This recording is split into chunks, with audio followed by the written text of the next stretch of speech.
Hajime!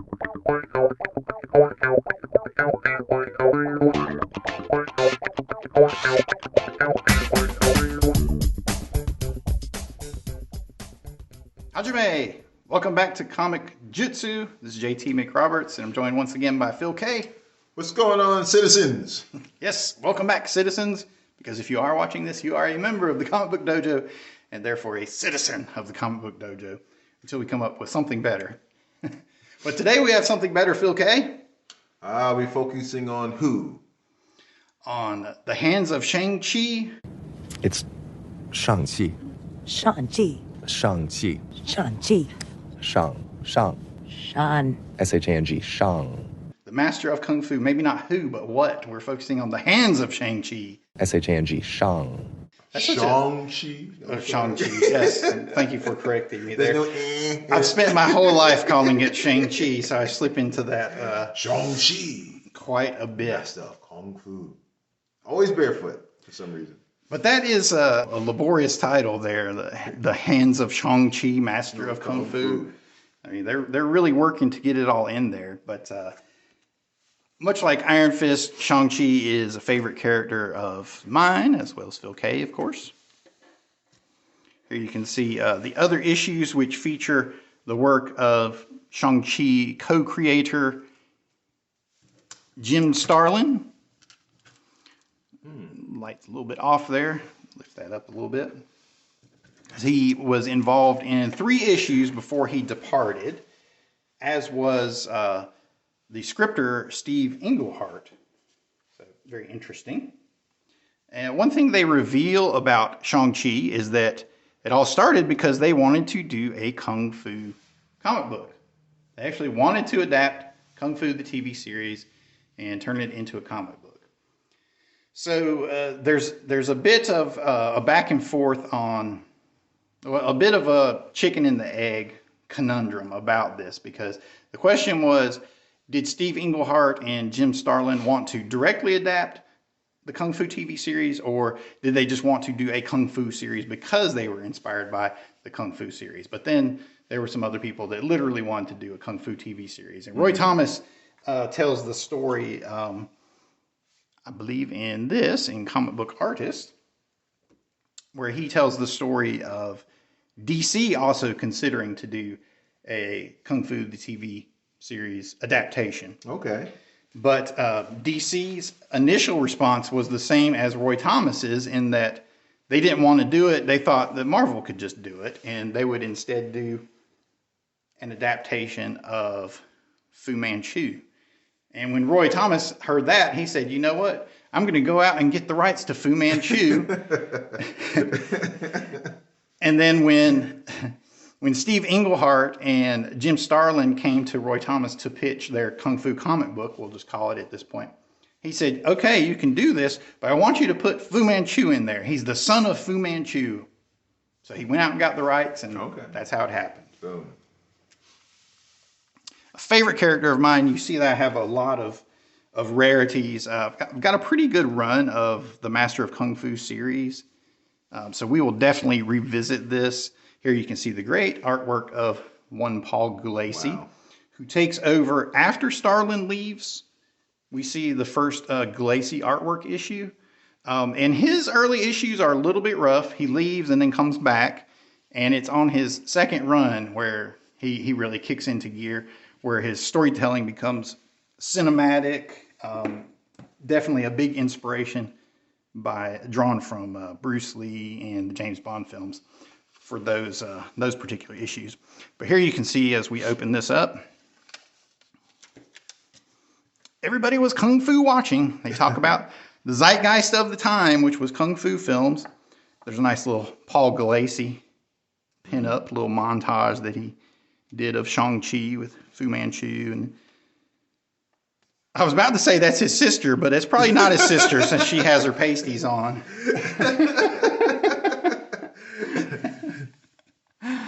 And you can see a nice little Neil Adams piece of Kung Fu here. We've got Kwai Chang Caine talking to a little kid there. Very interesting. And I marked something on here that was interesting about a protest letter. He says, fairly quickly, we got letters from people saying, Fu Manchu is an evil, racist stereotype, and what the hell is he doing in a Marvel comic? This was in 1973. I personally never bought that argument. My feeling is that Doctor Doom is an evil Latverian stereotype, but with no Latvians protesting his depiction. Fu Manchu is just a villain. He's not evil because he's Chinese, he's evil and he's Chinese. But it was interesting to start getting letters like that with people saying this was terrible.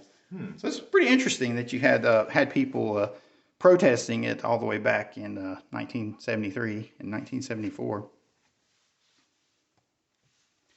Now, I wanted to show this, one, because of the Kung Fu connection, but two, because this is another one of my rarities. Check it out. Peace. David Carradine. The Tao. Now, I did not get this in person from him, but I bought it off the shelf at a Walden's Books. Oh, wow. I picked it up in Walden's Books. I flipped it open like this, and I was like, holy cow! This is signed by David Carradine. It's like, it was new? Yeah, off the shelf. They must have like a signing. They must have had a signing at the store or with the chain or something, you know. I was like, this is a sign. I must get this. And I did. I bought it new off the shelf. And this is actually a really good book if you want to know about his early work on the Kung Fu TV series, and also he started training Kung Fu through that show. Right. And I mean, and he literally legitimately trained Kung Fu for years. Now, I wouldn't want him in a dark alley with me, necessarily. He would probably be better at dancing away and getting away from the attacker rather than helping defend. But, I'm not going to cast shade. He wasn't a master of Kung Fu? No, he was not a master of Kung Fu. The one person who was supposed to be was Shang-CHEE, the master of Kung Fu. In his iron-fisted first issue, there are a lot of things here that that old Danny Rand just comes along and steals. Does it better. Comes along a year later and just straight up steals. Again, my cat, I had a box of favorite single issues, and you can see my cat has nicked. All it takes is a split second. Comic book owners and cat owners, if they jump on the top of an open comic book box, you have to. It only takes them a split second to do irreparable damage because they love to just sink their claws straight into it. And that's what happened. But I never plan on selling this issue anyway. I bought this at Heroes Convention several years ago. Got it for a decent price. I mean, it's in good condition. Right. I mean, it's well worn. It's obviously red, but nothing nasty, no stains or spills or anything on it. So it's a good looking book. And right away, you just see the graphic sensibilities of Jim Starlin as the artist, and it's like a light year leap forward from what we were looking at in the video with Iron Fist and Larry Hama. Is he the Doctor Strange Sanctum Sanctorio? That is what that looks like, doesn't it? Yeah, there's a lot of strange little occultisms. Get it? Strange, but yeah. And the occult, the hidden. Speaking of the occult, Steve Englehart is easily one of the most underrated writers of that early to mid to late 70s era of Marvel. I mean, he was a young guy at the time, but he was really just plugged into the zeitgeist. You'll see, here, obviously, he had the idea with Jim Starlin. They wanted to do this Kung Fu comic book, and they brought this to Marvel. But at the time, he was also doing Doctor Strange, and infusing a lot of occult elements into that. So perhaps that was Jim Starlin giving him a little nod and saying, you're doing Doctor Strange. We'll throw this little thing back here behind him to give a little accent there. Featuring characters created by Sax Rohmer. I'm of two minds about this. You're going to see a lot of stereotypes and a lot of racist sayings in some of these early stories, but like we were just reading in Comic Book Artist, Steve Englehart was saying, I mean, he's not evil because he's Chinese. He's evil and he's Chinese. But it is what it is. I mean, it's probably not best to perpetuate the stereotypes. But then you wind up with this watered down Shang-CHEE that we've got now with the From the movie? yeah, with the movie. Not even a master of kung fu. The 10 rings. It's like, it should be called Shang-CHI, the brother of the master of kung fu. Because they seem to go out of their way to make sure that you do that his sister was the better fighter. I didn't quite understand that, but anyway, that's a whole other story, and we don't want to go down that road just yet. I feel your pain. I'm an Iron Fist fan. Yes, we'll console each other off screen here. They went to a mystical city. Yep. That's true. And Shang-Chi. Yep. And did it better. No, I'm just kidding. And fought a dragon. Just kidding. I did fight a dragon. But it shows you how cool an Iron Fist movie could have been, but it never will be at this point. The MCU is something completely different. And we're lucky we got the good movies we did. Because there won't be any more. But anyway. We've got to get back to this because you've never seen anything like this before. We absolutely guarantee it. I mean, they're going all out. This Power Pack premiere appearance of the most fantastic, most fascinating new hero of this or any other year. They're really hitting that Stan Lee hyperbole right out of the bat. Barefoot all the time. But Kane was always barefoot on Kung Fu. Oh, that was something David Carradine wanted to do. And if you watch the show, he's walking around barefoot. He would come in out of the desert with no boot. And you're like, really? Like, come on. We know you just got out of your trailer. You probably are on acid. Put your boots on, But the art and storytelling in this it's prime Starlin. I mean, you've got Al Milgrom doing the inking, so it's solid inking. I mean, Milgrom was one of those guys that was just dependable, not spectacular, but he was dependable. And he finishes Starlin's artwork here. But you see a lot of the classic Starlinisms in the story here, and you see some elements and motifs that are going to get reused when he does his Warlock opus. I like this right off the bat. No karate hands here. We've got open hand, open fingers. Some sort of animal form. We'll just call this. Yeah, who knows? It could be some mix of mantis or crane or who knows. But anyway, it looks like kung fu, so we'll take it. But this is good stuff. I mean, you look at this and Shang, you feel the menace here. This guy's got the high ground. Okay. There's a guy right behind him with a knife all the way reared back. Literally right behind him there. Guy with could be a katana. It's got a bit more of a curve to it. And then this Mongol-looking guy over here was actually the sumo of this. The sumo named Tak. So, yeah. So you got martial arts of different styles going after the master of kung fu. All of the above.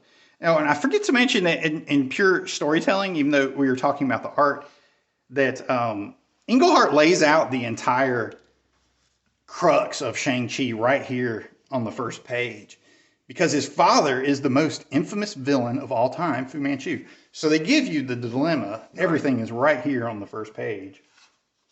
And it's worth noting, again, the inspiration was the Kung Fu TV series, not so much Bruce Lee, although when we talk about like the Paul Gulacy era of Master of Kung Fu, or the Mike Zeck era, all written by Doug Munch.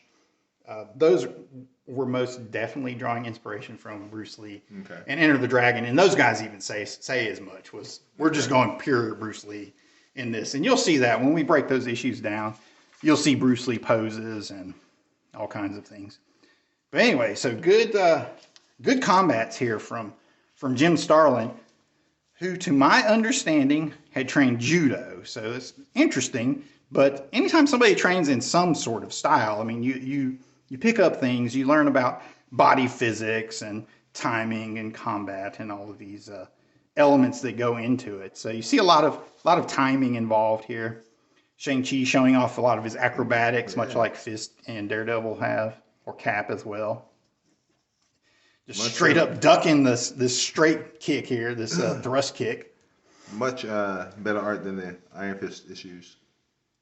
Yes, well, not the Gil Kane issue, but yeah, definitely the Larry Hama, Dick Giordano marriage, which was not great.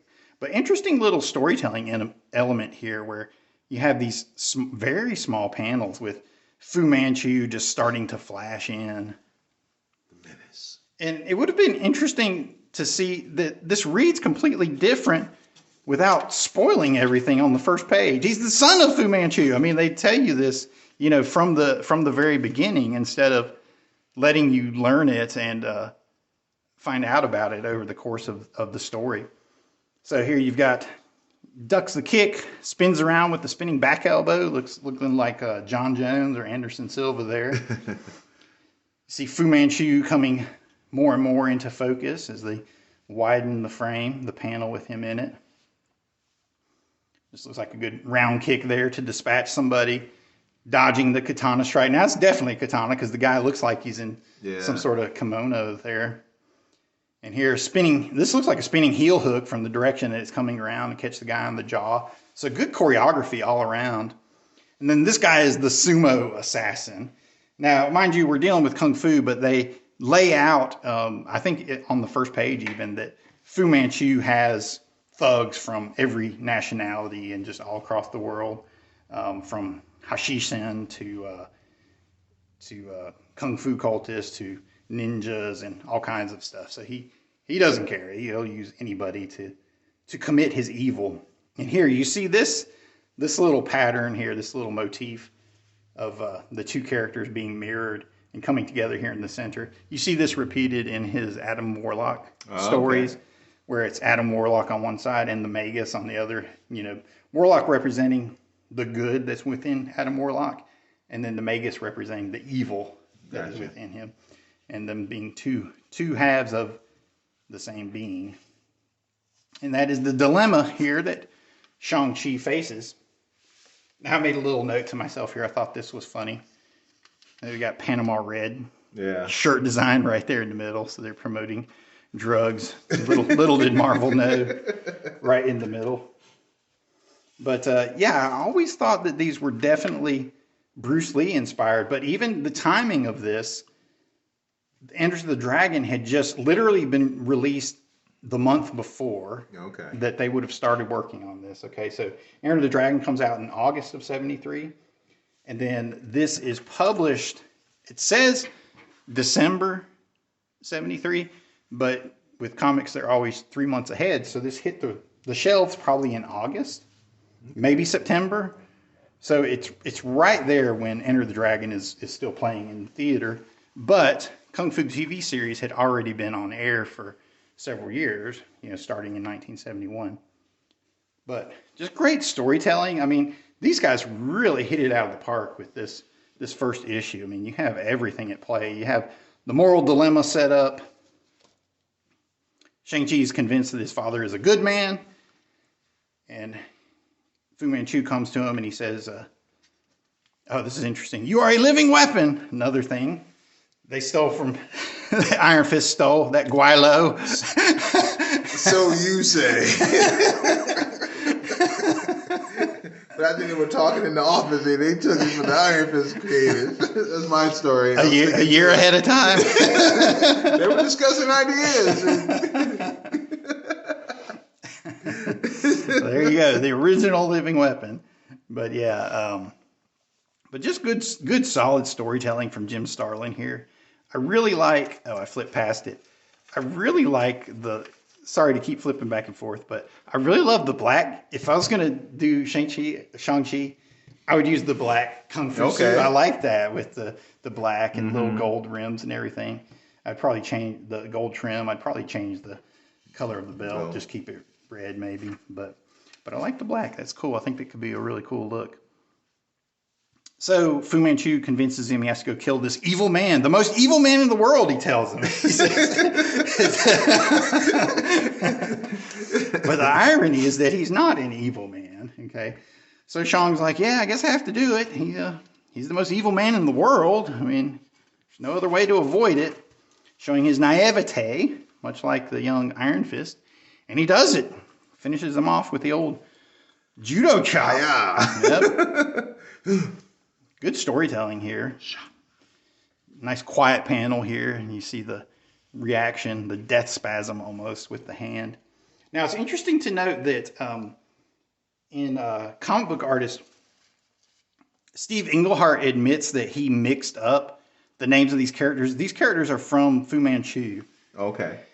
And Nayland Smith here, who interrupts Shang-Chi as he's leaving, was actually supposed to be the one who died. Oh. And Petrie, the guy who got killed, was supposed to be the Nayland Smith Gotcha. character. So they got it backwards, but nobody knows unless you read those darn Fu Manchu novels way back when.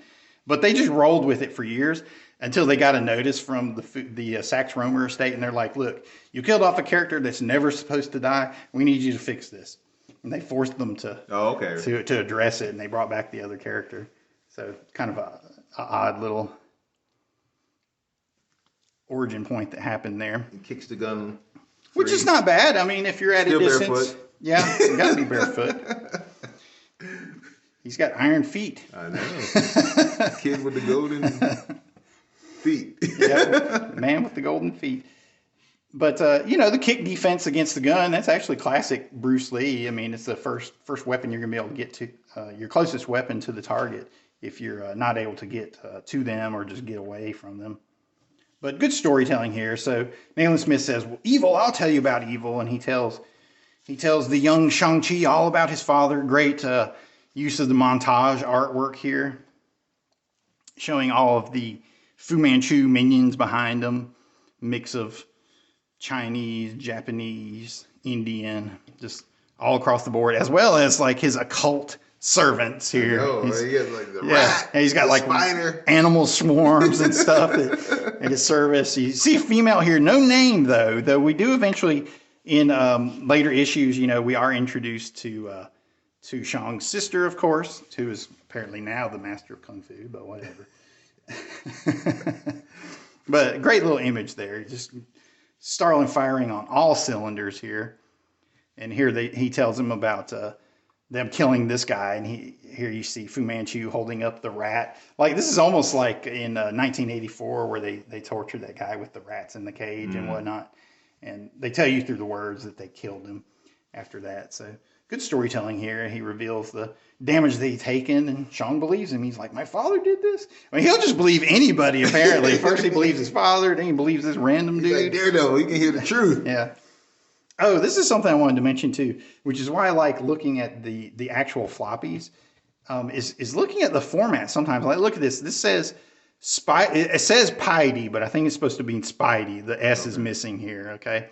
It says Spidey meets Captain Marvel in the latest issue of Team Up. They have just a one line, so you can read it like the crawl on ESPN or something down here at the very bottom.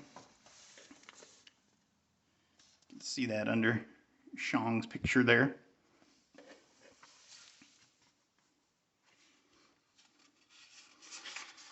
So Shang sets out to confront him. Now here, this looks like pure Enter the Dragon. Like they just saw it on the screen and they're recreating these scenes on Han's Island here. Even this looks like the head, the bottom bitch of on Han's Island, She's the white lady that goes around and talks. That's pimp terminology if you're offended by that. But she's the one that goes around to all the fighters at night and asks them to take their pick. Yes. What would you like, Mr. Williams? And he's like, I'll take you and you and you. You'll have to forgive me. I'm a little tired.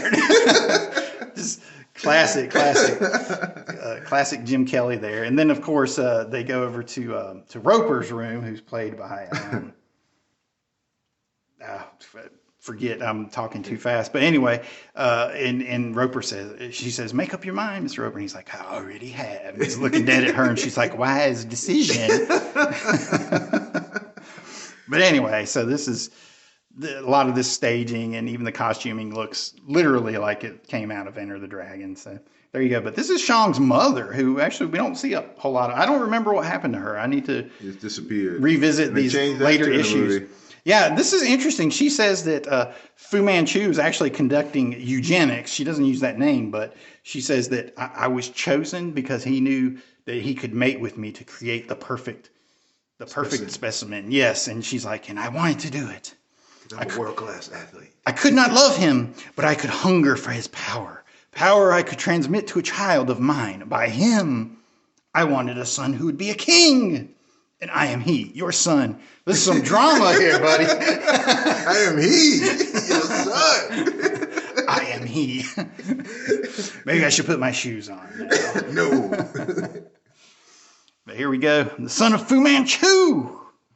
This is Shang's moment of realization where he understands the evil that Fu Manchu do. Well, at least when he's having his flashback, he's not getting hit upside the head like Yeah. Much better use of flashbacks here from Jim Starlin as opposed to Larry Hama, which really surprises me. But, you know, my guess is Hama was dealing with editorial edicts. They're like, no, you got a flashback. You have to put this in. And he just had to do it. You know, it's just what it was. I like this use of the zipatone here to create kind of a panel border. Right. Because this is Shang's face and there's his back, you Right. know, and then use this zipatone to move you through that. So it's just kind of interesting. All kinds of experimental techniques going on here, much like using breaking up the panel here and using the gutter as part of the design, replicating the framing there on the wall or door or window, whatever that thing is back there. That's pretty cool. And again, down here, the crawl says, Avengers plus Defenders plus Loki plus Dormammu equals dynamite. Every page, they're selling you something. So here he goes to confront the sumo. Tak is his name. And they square off. How he's going to fight against a man this massive. Again, you see the animal hands from Shang, which is good. It's better than the reverse punch action we got from Iron Fist. You definitely, in a book that has Kung Fu on the cover, you have to try to put some kind of Kung Fu in there. I thought you were going to say something for a second. Dude. But great storytelling here. This is almost like a Sergio Leone, like a punch into the close-up, you know, as the gunfighters square off. I can't do the whistle. Yeah.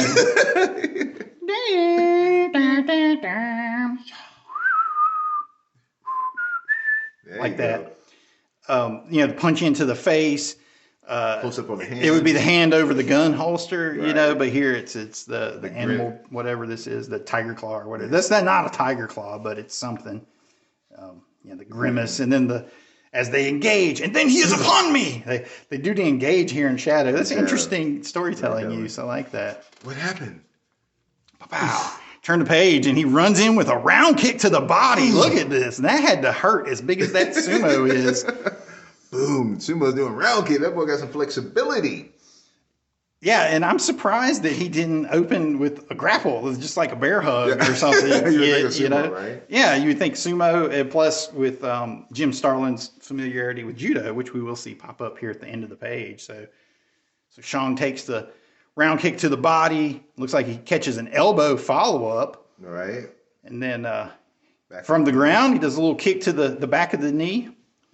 Good self-defense technique. Throw. Getting up, sumo's on top of him, boom, follows through with our classic shoulder throw, which we've seen repeated over and over again throughout some of these. Very good. I always like this image for the Colossus. This is better artwork. I think it's a Gil Kane cover for this story, but it's better artwork than anything that's actually in any of the issues. But that pops up in the Marvel Universe file for the Colossus. So I always like that. That's why your cover artist is so important. Look here, play guitar in 7 days. That's all it takes. That's all it takes. Learn 2 chords. That's all you need. Down here, destructive power punch. The Iron Fist. Learn the right way. And there's the karate jiu-jitsu ad in here. We might have flipped past it already. But they do continue with those same ads through these series. And it's worth noting that brochure is actually free. Oh. All you had to do was send postage. Okay. And they would send you this book where you learn all these judo, karate, and savate techniques. I thought that was pretty cool.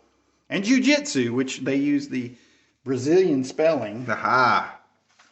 Which is interesting for the 70s to see the Brazilian spelling, the J-U-I, or the J-I-U, excuse me.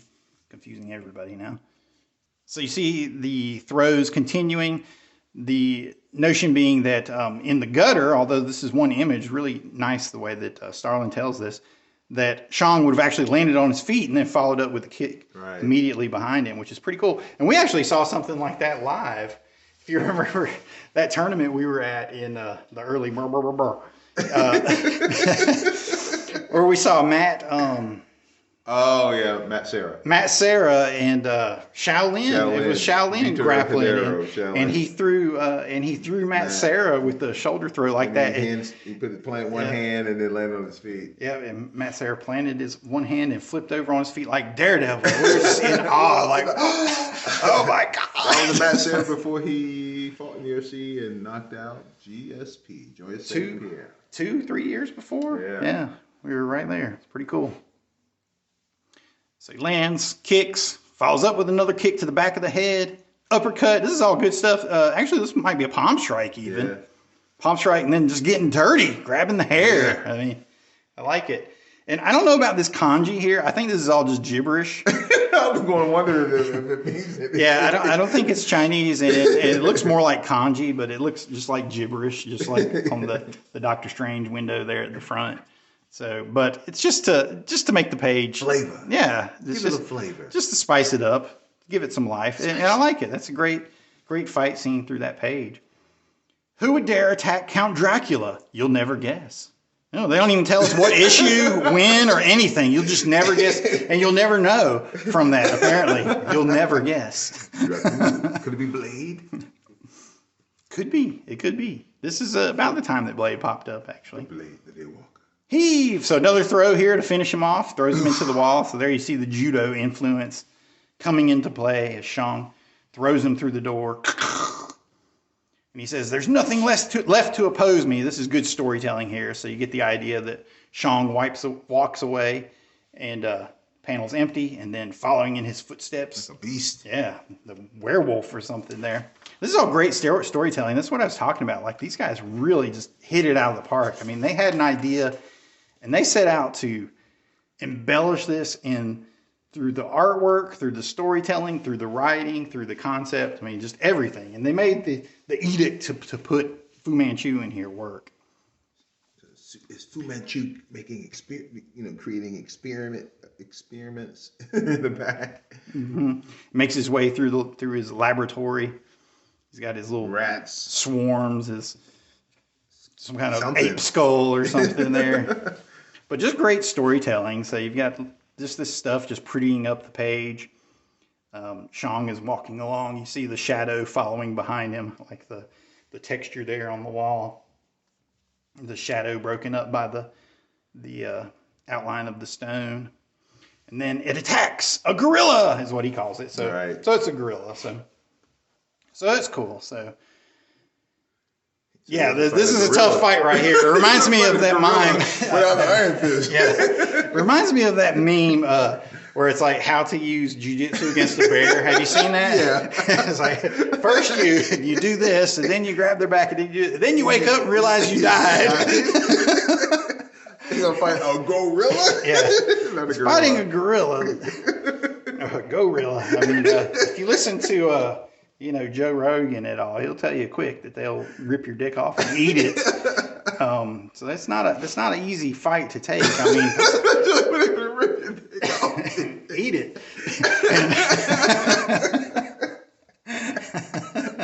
All right, you win. Yeah, it's like, that's some dirty fighting. Like, not just rip, but eat it too. Wow.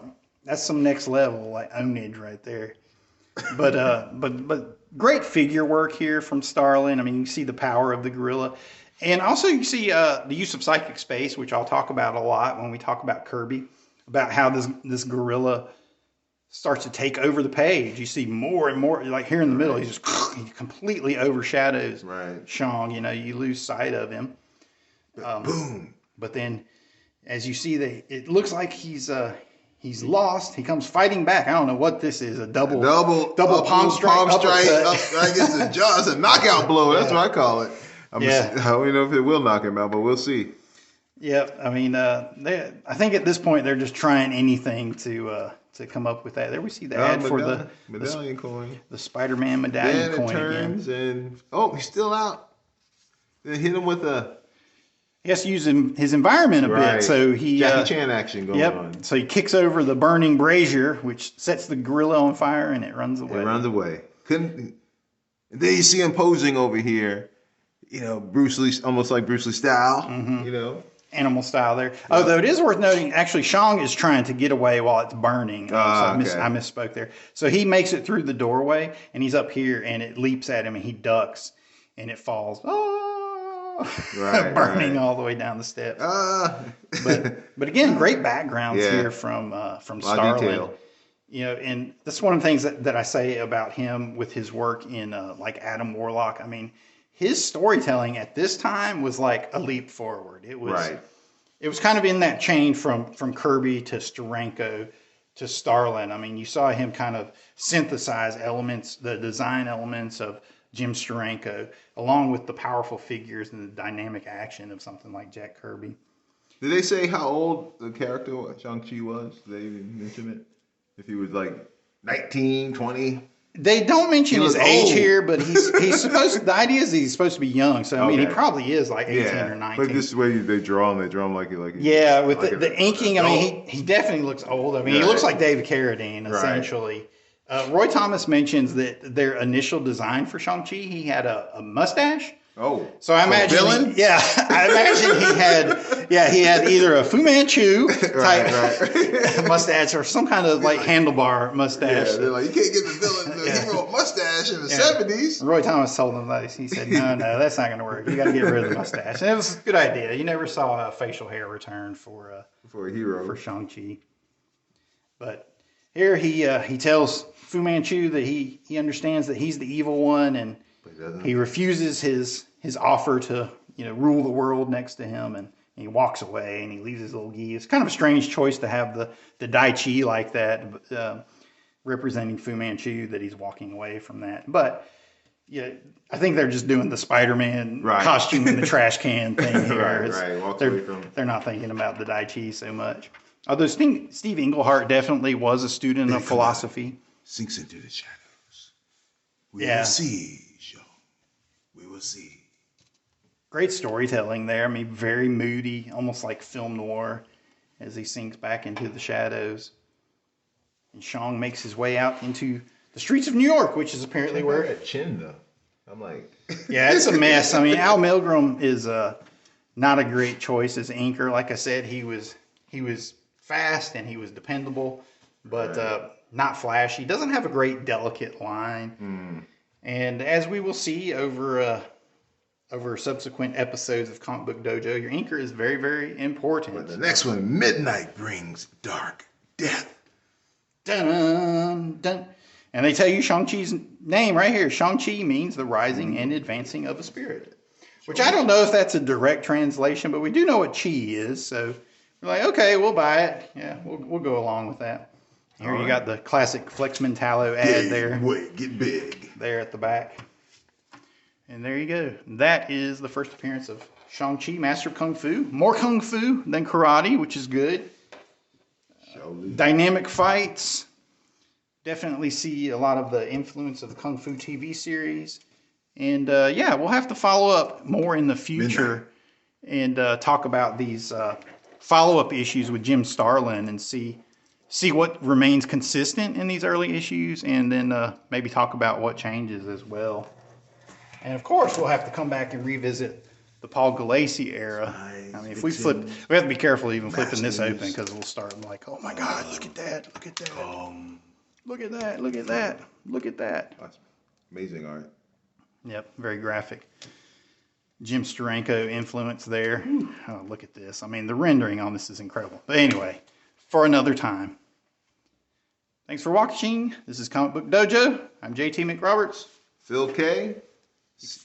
Find us on the internet at Fatjitsu, FATJITSU on Twitter. All the links below. Hit the like, subscribe, leave some kind of comment. What would you like to see us break down next? What characters, what fights, what dynamic fighting scenes. There you go. And we'll make it happen. Thanks for watching, citizens. Until next time. Mate!